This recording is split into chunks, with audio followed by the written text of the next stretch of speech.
Principal Deputy Speaker. I think this is a very important motion in front of the House today, and we brought it because we believe that the impact of these cuts are very serious. They're very serious in terms of the economy. We've heard about the issues around road safety, and we've heard about issues, I think, as well about future budgetary concerns that will arise from the fact that we haven't done this work now. I'm glad to support Mr Dallatt and his very eloquent history of how road networks across Europe came about and the great work done by the Roman Empire. I suppose some of us here will be asking, what have the Romans ever done for us? And in some constituencies across the north, like my own, when we really understand the benefit that good roads would have for our economy, we're asking, what has this government ever done for us? Because we're still waiting, and Mr Dallatt mentioned it, still waiting for the Dungiven bypass. We're still waiting for the A5, and we're still waiting for a proper dualling system from Derry to Belfast. And we believe that without those very important pieces of work, we'll never, above and beyond any current budgetary crisis, we'll never be able to meet the needs of our people in our areas, because far too many of our people aren't able to contribute to the economy and aren't able to maybe soften some of the blows of these cuts because the jobs just don't exist to allow them to do that.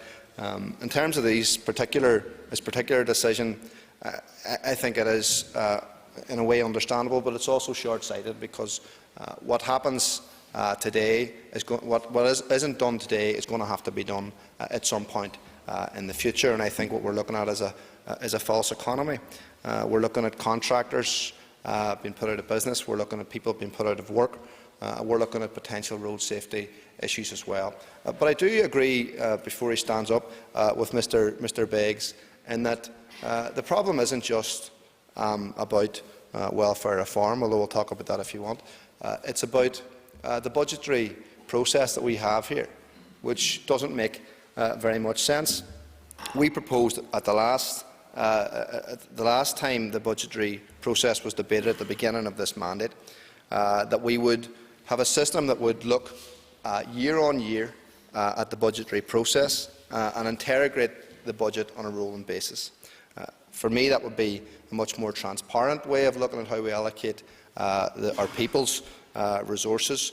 We would like to see a zero-based budgetary process where we could look at every single programme at issue and try and make sure that our ministers have to justify how they spend our resources. We'd also like to see the Public Accounts Committee doing the work in the same way that the Public Accounts Committee in Westminster do it, where they're able to properly scrutinise and interrogate the work of government departments all the time on a permanent basis. I think that would be a far better way of looking at the budgetary difficulties that we have.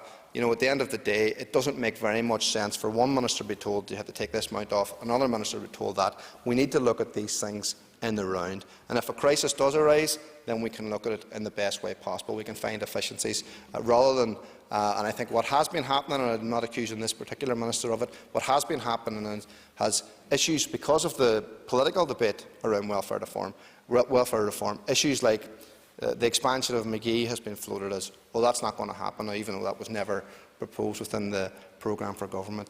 Things like that are being floated as a political tool to try and pressurise others. But let me just put it on the record. The reason we oppose welfare reform, and the reason we're going to have to, as a whole and as a society, oppose what the Tory government are planning to do if they get into power again, is because what is happening here isn't just cuts to Danny Kennedy's budget. It's going to be cuts to people's very livelihood. Money is going to be taken out of the most vulnerable people in our society's pockets, because the Tory government who are here today and the one who could be here after the next election blame poor people for poverty. They blame poor people for poverty, and they give tax cuts to richer people. That's the situation that we're in. That's the situation that we're going to be in going forward, unless everybody around this executive and around this assembly get together and stand up to them. Because I've seen people around here talking about walking out of government over far less. Thank you. And I call